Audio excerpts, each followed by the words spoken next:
So today finds me at the Phillips camp, well, one of their camps here in Nome, Alaska, and we're getting ready to head out on a few adventures.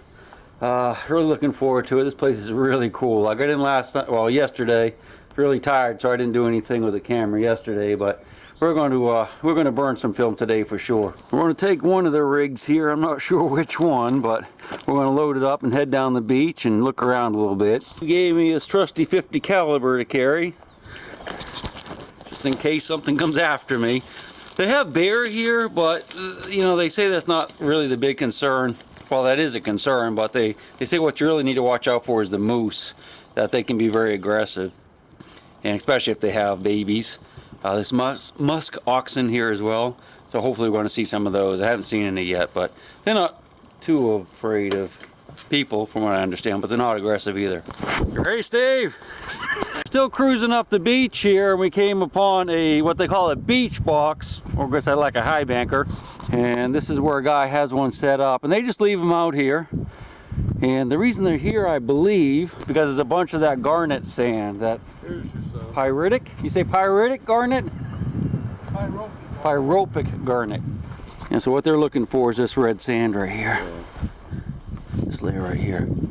Is this what you want to run through the box or not? It's just an indication of where you want to be. So that's a good indicator of where you want to be, not necessarily that there's a lot of gold in that. Flat rocks out of here and shoveling off this clay layer, just the top layer is what you want to get, and that'll have the clay acts like a bedrock.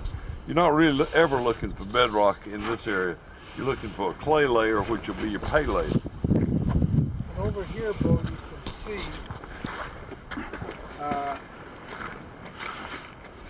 just the garnet sand. See just a little bit of a layer of it. Okay. On top of that clay, and you clean out all those divots in that where you find that, because the gold will just be laying. Sometimes you have to shovel more, but when you can find it just like this, we'll just find some water and we got a pan over there, Lonnie. If you'll get a can of it, we'll get some water.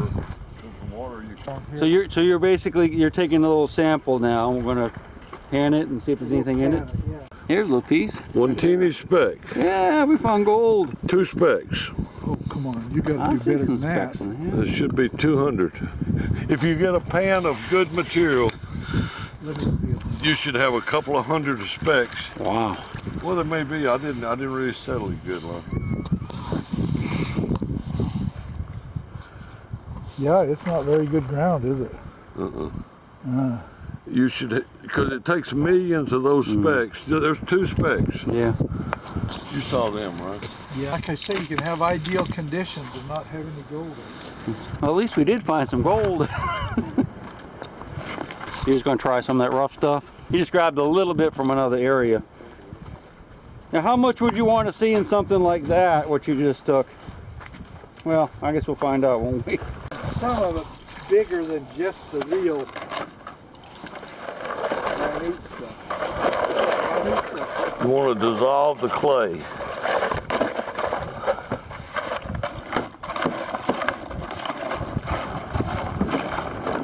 Wash off the rocks. Let the light.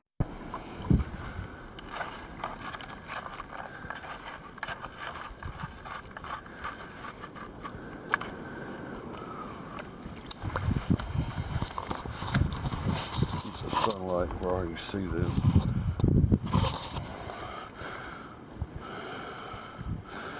See if there's a speck in there. Whoop. No, that one.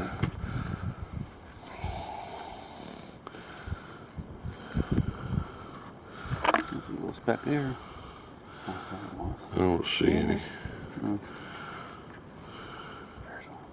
Yeah. Oh, look at that. There's one in there. A little. Well, that's bigger than a speck, isn't it? Yeah, that is. It's a little coarser piece. Why did it float away? It shouldn't have. Little specks. That's what you get. That wasn't a tenth of a shovelful, and they'd had to, and the participants had come out And they were out there looking at the 8-inch dredge, standing around like, well, I'm a gold miner and all this stuff. And then they saw me testing this, and it had a lot of gold in it. You know, maybe coarse gold, little pickers, and a lot of fine gold in there. And they saw me like that, and their eyes are getting big. None of them saying a word. They're looking at, and I look at it like that, and I say, yeah, there's gold there. I just dump it in the creek, and they leaped in the water after it. Cause I knew they were gonna have a fit, but it didn't matter because we were sucking up everything down there anyway. It's going in the sluice box. But I just did that, just sort of pestering them. They said that's the most gold they'd seen all week, shoveling on the beach. Of course, we were like 7 miles inland at Arctic Creek. It's like this all the time. It's awesome. How'd you make out? Yeah. Oh, I'll yeah. film you. Yeah. You got some in there, yeah. I think he did better than you. I think his pan was loaded with gold before he started. I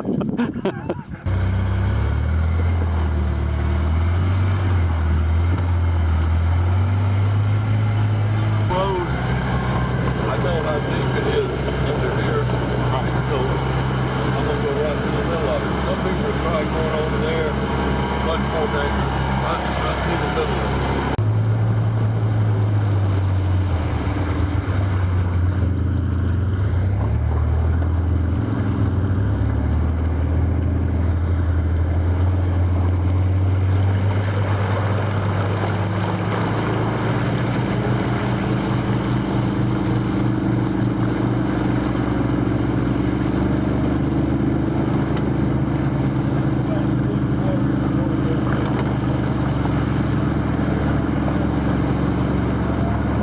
Strict orders from Spencer not to tear this thing up. I think he's disobeying orders.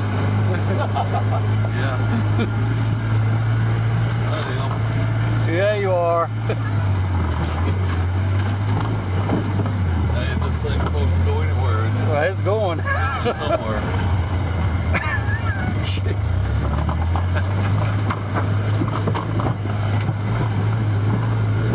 I don't think I can show Spencer this video.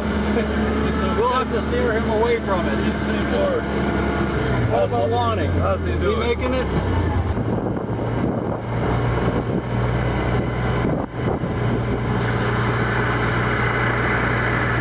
It's a chow hall. Got a whole bunch of them out now.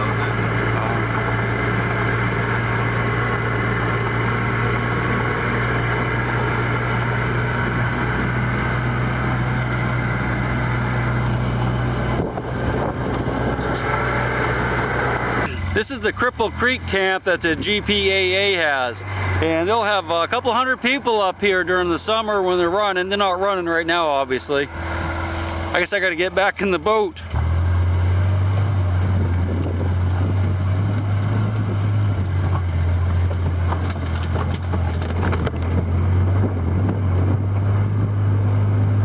Everything off the floor. Yep, off the floor.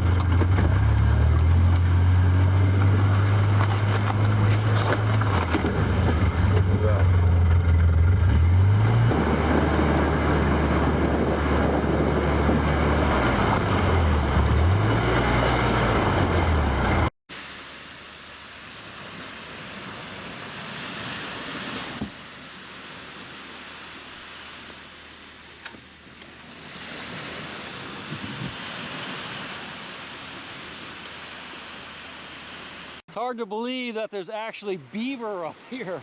When Steve was telling me that was a beaver, I didn't believe him. I had to come out and look for myself. He was saying that 25 years ago there were none, but now they're all over the place. I mean, what's a beaver doing up here? Global warming, I guess. So we just came upon this baby spotted seal right here. So we're just gonna check it out for a minute. Now the law is you're not supposed to like molest it, so you can't poke him with sticks or pet him or anything like that. And we're not gonna do that. We'll get just a little bit closer for you. Okay. But let me tell you what, if the Eskimos come out here, they'll just kill it. Right now. They'll shoot it, kill it, and skin it. But So we're gonna take a look at this baby seal, but we're not gonna get very close to it because, you know, they don't want you molesting it or anything. In fact, he looks so sad. This is about as close as I'm gonna get. I'll just zoom in on him for you.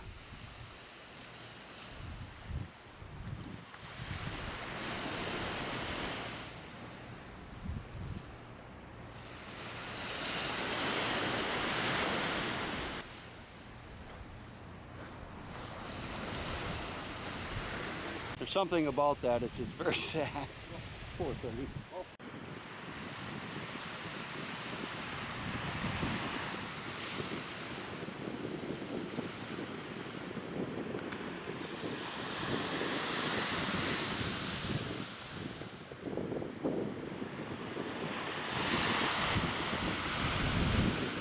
What you see behind me is a big bucket line dredge. And what that is, that's a huge piece of equipment that they use to mine gold up here. And apparently there was a bunch of them around here back in the day. I think this one was maybe last used in the 1960s. I'm not really sure about that. But the water is floating on, is like that lake behind me was actually dug by the dredge itself. And what it would do is the arm right there that you can see, that would lower down, and there's big buckets that went on like a big chain around it, and it would dig a hole in front of it, and it would swing back and forth, just like that, and it would dig in front and it would move, and then it could like turn and go this way, and it would just devour the landscape. Something like that could move up a big river. It could move down a big river, a small river. It didn't matter because it made its own channel by digging up the gravel and rocks. It's a bucket line going up there, it's covered, and that thing would lower down into the water and just swing back and forth slowly, just chewing, making a pond like this so it could move along. And the gold would be processed inside, and that's what the sluice and stuff was in the back, and the stuff would just run out the back, and it would just keep moving forward. And it could slowly turn, but it had to like chew its way through everything, up and down rivers. Pretty amazing and very destructive, as you can imagine. The whole area behind us would have been dug out and then kind of refilled by a bucket line dredge like that. If it hadn't been refilled, this would be like a giant lake behind us, but of course it got refilled because it just spit the rocks out the back. I wanted to show you a few musk ox real quick. There's a bunch of them around here. Apparently this is the first group I've seen, but they're like right in town. A lot of the dredge boats are right over the hill here. You can't see them, but I'll zoom in for you. From what I understand, they're not particularly afraid of people, but they won't, come after you either so much. Kind of look like ponies from here. One thing about them is they really hate dogs, like pet dogs, and they'll run them down and kill them as quick as a wink if they can. So everyone is very careful with their dogs around here because of the musk ox. But they don't come after people or anything. It's not a big deal. Check out these contrails right here. You can see this jet is flying and it's white and then it's black down there. And I don't know if that's the contrail from another jet or if that's the shadow from that contrail. But that's a weird effect, isn't it?